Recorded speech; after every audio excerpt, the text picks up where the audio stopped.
Welcome you all for today's class. In this class, we are going to discuss the concept of importance of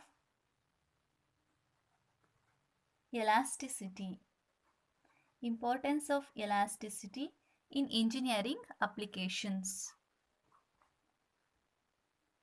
Okay, what are the importance of elasticity and importance in the engineering applications means the elastic properties of the materials. Elastic property of the material is very most important in the case of engineering applications, in the case of mechanical and structural properties. Mechanical and structural properties ಅಂದರೆ ಈಗ ಯಾವುದಾದ್ರೂ ಒಂದು object ಅಥವಾ material ಇದೆ ಅಂತ ಅಂದರೆ ಆ ಮೆಟೀರಿಯಲ್ದ mechanical property ಮತ್ತು ಸ್ಟ್ರಕ್ಚರಲ್ ಪ್ರಾಪರ್ಟಿ ಇಂಜಿನಿಯರಿಂಗ್ ಫೀಲ್ಡಲ್ಲಿ ತುಂಬ ಇಂಪಾರ್ಟೆಂಟ್ ಆಗುತ್ತೆ.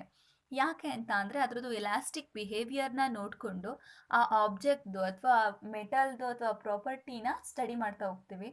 ಸೊ ಅದರ ಪ್ರಾಪರ್ಟಿ ಎಲಾಸ್ಟಿಕ್ ಪ್ರಾಪರ್ಟೀಸ್ ಎಲ್ಲ ನಮಗೆ ಗೊತ್ತಿದ್ದರೆ ಯಾವ್ಯಾವ ಮೆಟಲ್ನ ಯಾವ ಇನ್ಸ್ಟ್ರೂಮೆಂಟ್ ಆಗಿ ಯೂಸ್ ಮಾಡ್ಬೋದು ಅನ್ನೋ ಒಂದು ಕಾನ್ಸೆಪ್ಟು ಬರುತ್ತೆ. ಸೊ ಮೆಕ್ಯಾನಿಕಲ್ ಮತ್ತು ಸ್ಟ್ರಕ್ಚರಲ್ ಅಪ್ಲಿಕೇಶನ್ಸು ಈ ಇಂಜಿನಿಯರಿಂಗ್ ಅಪ್ಲಿಕೇಶನ್ಸ್ಗೆ ಈ ಎಲಾಸ್ಟಿಕ್ ಪ್ರಾಪರ್ಟೀಸ್ ಆಫ್ ಮೆಟೀರಿಯಲ್ ತಿಳ್ಕೊಳ್ಳೋದು ಯೂಸ್ ಆಗುತ್ತೆ. ಓಕೆ, ಎಕ್ಸಾಂಪಲ್ ಕನ್ಸಿಡರ್ ಆ್ಯನ್ ಐರನ್ನ ಸ್ಟಡಿ ಮಾಡ್ತಾ ಇದ್ದೀವಿ ಅಂತ ಅಸ್ಯೂಮ್ ಮಾಡ್ಕೊಳ್ಳಿ. ಈ ಐರನ್ನಲ್ಲಿ ಏನಾಗುತ್ತೆ ನೋಡಿ, iron is less elastic and more brittle. Iron is less elastic, elasticity ಏನಾಗಿರುತ್ತೆ ಇದರಲ್ಲಿ ಐರನ್ದು less elastic and more brittle. It's too brittle, it's too hard enough, right? Than ಸ್ಟೀಲ್ಗಿಂತನೂ ಐರನ್ನು ಲೆಸ್ ಎಲಾಸ್ಟಿಕ್ ಆಗಿರುತ್ತೆ ಮತ್ತು ಮೋರ್ ಬ್ರಿಟಲ್ ಆಗಿರುತ್ತೆ. ನಾವು ಐರನ್ನು ಬ್ರಿಟಲ್ ಇದೆ ಅಂತ ಅಂದ್ಬಿಟ್ಟು ಯಾವುದಾದ್ರೂ ವೈಬ್ರೇಟಿಂಗ್ ಆಬ್ಜೆಕ್ಟಿಗೆ ಇದನ್ನು ಯೂಸ್ ಮಾಡ್ಕೊಳ್ಳೋದ್ರಿಂದ ಏನಾಗುತ್ತೆ, vibrations ಮಾಡಿಕೊಡುವಾಗ the material gets shattered out, so that iron is the iron is made over the steel. ಈ ಸ್ಟೀಲ್ ಏನಾಗಿರುತ್ತೆ ನೋಡಿ, steel is more elastic, right? Steel is more elastic, so that ಏನಾಗುತ್ತೆ, ಸ್ಟೀಲಿಗೆ ನಮಗೆ steel is more elastic and harder also, so that iron ಮೇಲೆ ಅಂದರೆ ಈಗ ಯಾವುದಾದ್ರೂ ಒಂದು ಮೆಟೀರಿಯಲ್ ನಮಗೆ ಬೇಕು, ಅದರದ್ದು ಶಟರ್ಡಿಂಗ್ ಕಾನ್ಸೆಪ್ಟ್ ಅಂದರೆ ಅದು ವಿತ್ಸ್ಟ್ಯಾಂಡ್ ಆಗೋ ವೈಬ್ರೇಷನ್ಸ್ನ ವಿತ್ಸ್ಟ್ಯಾಂಡ್ ಮಾಡಬೇಕು ಅಂತ ಅಂದರೆ ಅದು ಎಲಾಸ್ಟಿಕ್ ಕೂಡ ಇರಬೇಕು, ಸಮ್ಹೌ ಬ್ರಿಟಲ್ ಕೂಡ ಇರಬೇಕು, ಹಾರ್ಡರ್ ಕೂಡ ಇರಬೇಕು. ಸೊ ಹಾಗಾಗಿ ನಾವೇನು ಮಾಡ್ತೀವಿ, the vibrations caused under high ಸ್ಟ್ರೆಸ್ಸಸ್ಸಲ್ಲಿ ವೈಬ್ರೇಷನ್ಸ್ನ ಕೊಡೋದ್ರಿಂದ materials can easily damaged, so that the steel is preferred over iron. ಈ ಸ್ಟೀಲ್ನ ಐರನ್ ಮೇಲೆ ಪ್ರಿಫರ್ ಮಾಡ್ತೀವಿ. ಎಕ್ಸಾಂಪಲ್ ಈಗ ಸ್ಪ್ರಿಂಗ್ಸ್ ನೋಡಿರ್ತೀರಾ, ಮೆಟಲ್ಸ್ನ ಆಬ್ಜೆಕ್ಟ್ ನೋಡಿರ್ತೀರಾ, ಆಲ್ ಇನ್ ದೋಸ್ ಕೇಸ್ ಸ್ಟೀಲ್ನ ಐರನ್ ಮೇಲೆ ಕೋಟ್ ಮಾಡಿರ್ತಾರೆ, because steel is more elastic and it can withstand the vibrations but doesn't get shattered easily. Thus, it keeps the system safe.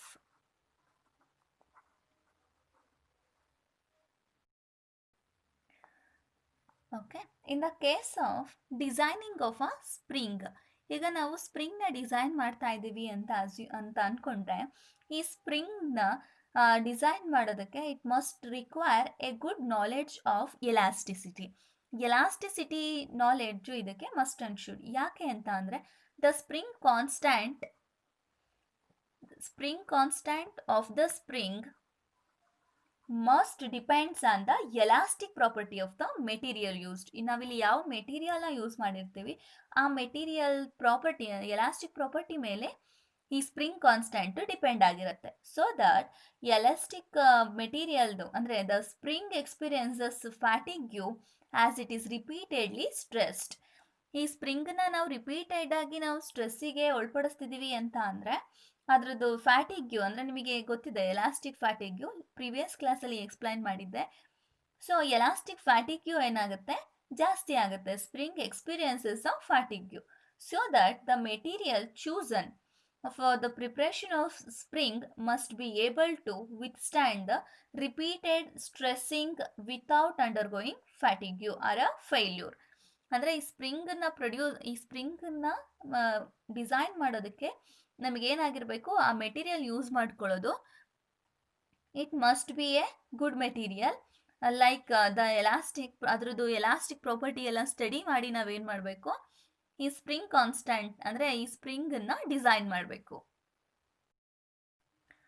Next, if we consider the pure metals, ಈಗ ನಾವು pure ಮೆಟಲ್ಸ್ನ consider ಮಾಡ್ತಾ ಇದ್ದೀವಿ ಅಂತ ಅಂದರೆ, pure ಮೆಟಲ್ಸಲ್ಲಿ ಏನಾಗಿರುತ್ತೆ, ಇದ್ರದ್ದು elastic property ಅಂದರೆ ನಿಮಗೆ ಮೆಟಲ್ಸ್ ಅಂದರೆ ಗೊತ್ತಿದೆ ಆ್ಯಂಡ್ ಅಲಾಯ್ಸ್ ಅಂದ್ರೂ ಗೊತ್ತಿದೆ. ಪ್ಯೂರ್ ಮೆಟಲ್ಸ್ ಅಂತ ಅಂದರೆ ಅದ್ರ ಕಾಂಪೋಸಿಷನ್, ಮೆಟಲ್ಸ್ದು ಕಾಂಪೋಸಿಷನು, ಈಗ ಐರನ್ ಇದ್ರೆ ಓನ್ಲಿ ಐರನ್, ಓನ್ಲಿ ಅಲ್ಯೂಮಿನಿಯಂ ಈ ಥರ ಇರುತ್ತೆ. ಬಟ್ ಅಲಾಯ್ ಅಂತ ಅಂದರೆ it is a mixture of both metal and non metal, or a metal metal metal ಅಥವಾ ನಾನ್ ಮೆಟಲ್, ಅದನ್ನು ಏನಂತ ಕರಿತೀವಿ, ಅಲಾಯ್ಸ್ ಅಂತ ಕರಿತೀವಿ.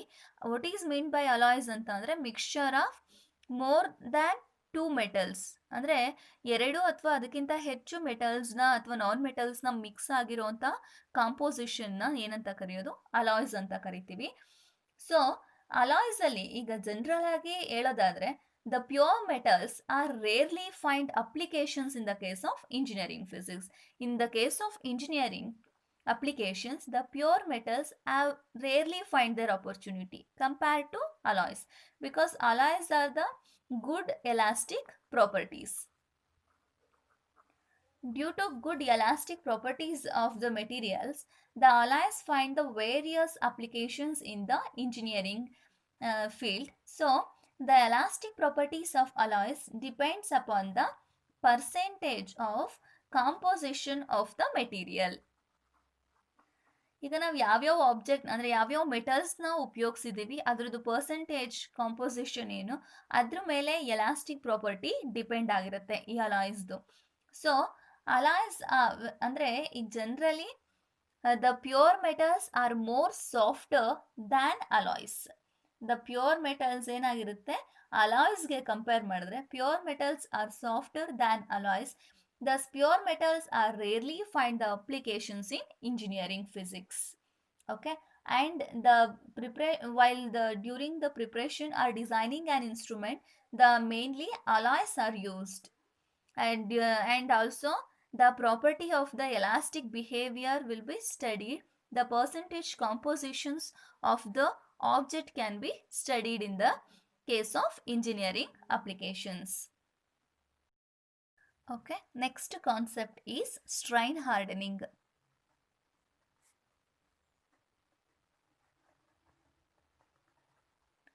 Strain hardening. What is meant by this strain hardening? Strain hardening is also known as work hardening. Work hardening anta kuda karitivi. What is meant by this strain hardening or a work hardening means it is the process of making the metal harder by plastic deformation. Making the metals harder by plastic deformation. Due to the plastic deformation, the material get harder is known as strain hardening. Consider a material is stressed and deformed beyond yield point. ಅಂದರೆ previous class ಅಲ್ಲಿ explain ಮಾಡಿದ್ವಿ stress strain curve ಅಂತ. Consider a stress versus strain ಕರ್ವ್ನ consider ಮಾಡ್ತಾ ಇದ್ದೀವಿ ಅಂತ assume ಮಾಡ್ಕೊಳ್ಳಿ. ಈಗ ನಮಗೆ ಜನರಲಿ ಸ್ಟ್ರೆಸ್ ಸ್ಟ್ರೈನ್ ಕರ್ವಲ್ಲಿ ಪ್ರಪೋರ್ಷನಾಲಿಟಿ ಪಾಯಿಂಟ್ ಅಂದ್ರೆ ಏನು, ಯೀಲ್ಡ್ ಪಾಯಿಂಟ್ ಅಂದ್ರೆ ಏನು ಎಕ್ಸ್ಪ್ಲೈನ್ ಮಾಡಿದ್ದೆ ಪ್ರೀವಿಯಸ್ ಕ್ಲಾಸಲ್ಲಿ. ಸೊ ದಟ್ ಈ ಪಾಯಿಂಟ್ನ ಪಿ ಅಂತ ಕರಿತೀವಿ, this one is Q and this one is R. Okay, like this is a S. ಈಗ ಜನರಲ್ ಆಗಿ ಈಗ ನಾವು ಆಬ್ಜೆಕ್ಟಿಗೆ ಸ್ಟ್ರೆಸ್ ಕೊಡ್ತಾ ಇದ್ದೀವಿ ಅಂತ ಅಂದರೆ it acquires the path like this versus strain. ಈಗ ನಾವು ಒಂದು ಆಬ್ಜೆಕ್ಟ್, ಒಂದು ಸ್ಪ್ರಿಂಗ್ ಇದೆ, ಆ ಸ್ಪ್ರಿಂಗಿಗೆ ಲೋಡ್ ಹಾಕ್ತಾ ಇದ್ದೀವಿ ಅಂತ ಅಂದರೆ ಈ ಕರ್ವು ಟ್ರೇಸ್ ಆಗ್ತಾ ಇರುತ್ತೆ. ಇಫ್ ವಿ ಅನ್ಲೋಡ್ ಗ್ರ್ಯಾಜುಯಲಿ, ಈಗ ನಾವು ಆ ಮೆಟೀರಿಯಲ್ನ ಅನ್ಲೋಡ್ ಮಾಡ್ತಾ ಇದ್ದೀವಿ ಅಂತ ಅಂದರೆ ಈ ಪಾಯಿಂಟಿಂದ ಅದೇನಾಗುತ್ತೆ, it traces this path R T. So ಈ ಪಾಯಿಂಟ್ನ ಏನಂತ ಕರಿತೀವಿ, ಯೀಲ್ಡ್ ಪಾಯಿಂಟ್ ಅಂತ ಕರಿತೀವಿ ಅಲ್ವಾ. This one R. So that ಅಂದರೆ ಈಗ curve is trace the graph R T. Generally the material develops the residual strain ಅಂತ. ಅಂದರೆ ಈಗ ನಾವು ಅಪ್ಲೈ ಮಾಡಿರೋ ಅಂಥ stress the object it contains the residual strain, ಅಂದರೆ ಅದಕ್ಕೆ ಗೊತ್ತಿಲ್ಲದೆ, ಅಂದರೆ ಈಗ ಸ್ಟೋರ್ ಆಗಿರೋಂಥ ರೆಸಿಡ್ಯೂಯಲ್ ಸ್ಟ್ರೈನ್ನ ಅದು ಈಗ ನಾವು ಆ ಪಾತನ್ನ ಅಂದರೆ ಸ್ಟ್ರೆಸ್ಸಿಗೆ ಕೊಟ್ಟಿದ್ದೀವಿ ಅಂತ ಅಂದರೆ ವಿತ್ ರೆಸ್ಪೆಕ್ಟ್ ಟು ಸ್ಟ್ರೈನ್ ಅದು ಅದೇ ಪಾತನ್ನ ಟ್ರೇಸ್ ಮಾಡಬೇಕಿತ್ತು. But it takes the path in this direction. So that ಅಲ್ಲೇನಾಗ್ತಾ ಇದೆ, ರೆಸಿಡ್ಯೂಯಲ್ ಸ್ಟ್ರೈನು ಆಗ್ತಾ ಇದೆ. ಸೊ ರೆಸಿಡ್ಯೂಯಲ್ ಸ್ಟ್ರೈನ್ ಆಗ್ತಾ ಇದೆ ಅಂತಂದರೆ ಇಟ್ ಈಸ್ ಅ ಸ್ಟ್ರೈನಲ್ಲಿ ಏನಾಗಿದೆ, ಸಮ್ ರೆಸಿಡ್ಯೂ ಆಗಿದೆ, ಅಂದರೆ ಉಳ್ಕೊಂಡಿದೆ ಸ್ಟ್ರೈನು ಅಂತ. The material is loaded again. ಈಗ ನಾವು ಮತ್ತೆ ಮೆಟೀರಿಯಲ್ನ ಲೋಡ್ ಮಾಡ್ತಾ ಇದ್ದೀವಿ ಅಂತ ಅಂದರೆ it against loaded again in the steps and graph is plotted. ಈಗ ನಾವು ಒಂದು ಗ್ರಾಫ್ನ ಪ್ಲಾಟ್ ಮಾಡ್ತಾ ಇದ್ದೀವಿ ಅಂತ ಅಸ್ಯೂಮ್ ಮಾಡ್ಕೊಳ್ಳಿ. ಇದೇ ಥರ ಇನ್ನೊಂದು ಗ್ರಾಫು ಈ ಡೈರೆಕ್ಷನಲ್ಲಿ. ಸೊ ನೆಕ್ಸ್ಟ್ ಏನಾಗುತ್ತೆ ನೋಡಿ, ಈಗ ನಾವು ಆಬ್ಜೆಕ್ಟಿಗೆ ಲೋಡು ಮಾಡಿ ಅನ್ಲೋಡ್ ಮಾಡಿಬಿಟ್ಟಿದ್ದೀವಿ. ಈಗ ನಾವು ಸ್ಮಾಲ್ ಸ್ಟೆಪ್ಸಲ್ಲಿ ಮತ್ತೆ ಲೋಡಿಂಗ್ ಮಾಡ್ತಾ ಇದ್ದೀವಿ. ಸ್ಮಾಲ್ ಸ್ಟೆಪ್ಸಲ್ಲಿ ಲೋಡ್ ಮಾಡ್ತಾ ಇದ್ದೀವಿ ಅಂತ ಅಂದರೆ the graph is plotted with the origin O dash and the curve O dash. ಇಲ್ಲಿ ನೋಡ್ಕೊಳ್ಳಿ, ಓ ಡ್ಯಾಶ್ ಯು ಅಂದರೆ ಈ ಆಬ್ಜೆಕ್ಟ್ ಈಲ್ಡ್ ಪಾಯಿಂಟ್ ಇತ್ತಲ್ಲ ಅದಕ್ಕಿಂತ ಜಾಸ್ತಿ ಹೋಗುತ್ತೆ, ಅಂದರೆ ಇನ್ಕ್ರೀಸ್ ಆಗುತ್ತೆ. ಅದನ್ನು ಏನಂತ ಕರಿತೀವಿ, ಸ್ಟ್ರೈನ್ ಹಾರ್ಡನಿಂಗ್ ಅಂತ ಕರಿತೀವಿ. ಸ್ಟ್ರೈನ್ ಹಾರ್ಡನಿಂಗ್ ಅಂತ ಅಂದರೆ process of making the metals harder, ಅಂದರೆ ಅದನ್ನು ಮೆಟಲ್ಸ್ನ ನಾವು ಹಾರ್ಡ್ ಮಾಡ್ತಾ ಇರ್ತೀವಿ due to the deformation, due to plastic ಡಿಫಾರ್ಮೇಷನ್ನು. ಇಲ್ಲಿ ಮೆಟೀರಿಯಲ್ ಏನಾಗ್ತಾ ಇದೆ, ಹಾರ್ಡರ್ ಆಗ್ತಾ ಇದೆ. Thus the material exhibits the proportionality to a higher value of stress without undergoing the plastic deformation. In the second case, without undergoing the plastic deformation, ಅದೇನಾಗ್ತಾ ಇದೆ, higher ವ್ಯಾಲ್ಯೂಗೆ increase ಆಗ್ತಾ ಇದೆ. Hence the material can withstand to the higher stress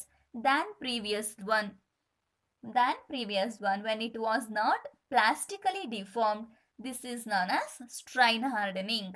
Okay, this one is, ಅಂದರೆ this concept is just a plastic deformation. Plastic ಡಿಫಾರ್ಮೇಷನಲ್ಲಿ ಹೇಗೆ changes ಆಗ್ತಾ ಇರುತ್ತೆ ಅಂತ, ಅಂದರೆ due to the plastic deformation first ಸರಿ ಅದು ಹೈ ಇನ್ಕ್ರೀಸ್ ಆಗಿದ್ದು ಮತ್ತೆ ರೆಸಿಡ್ಯೂಯಲ್ ಸ್ಟ್ರೈನ್ ಉಳ್ಕೊಳ್ಳುತ್ತೆ. ಇನ್ ದ ಸೆಕೆಂಡ್ ಕೇಸಲ್ಲಿ ಏನಾಗುತ್ತೆ, ಪ್ರೊಪೋರ್ಷನಾಲಿಟಿ ಲಿಮಿಟ್ ಏನಿರುತ್ತೆ, ಈಲ್ಡ್ ಪಾಯಿಂಟ್ಗಿಂತ ಪ್ರೊಪೋರ್ಷನಾಲಿಟಿ ಲಿಮಿಟ್ ಏನಿರುತ್ತೆ ಅದಕ್ಕಿಂತ ಜಾಸ್ತಿ ಅಲ್ಲಿ ಸ್ಟ್ರೈನು ಪ್ರೊಡ್ಯೂಸ್ ಆಗುತ್ತೆ. And the object become harden due to the without any plastic deformation in the second case. ಅದನ್ನು ನಾವೇನಂತ ಕರಿತೀವಿ, ಸ್ಟ್ರೈನ್ ಹಾರ್ಡನಿಂಗ್ ಅಂತ ಕರೆಯೋದು. Next concept is strain softening. What is mean by the strain softening means by plotting a graph stress versus stress strain curve. In the case of certain materials, when they are stressed,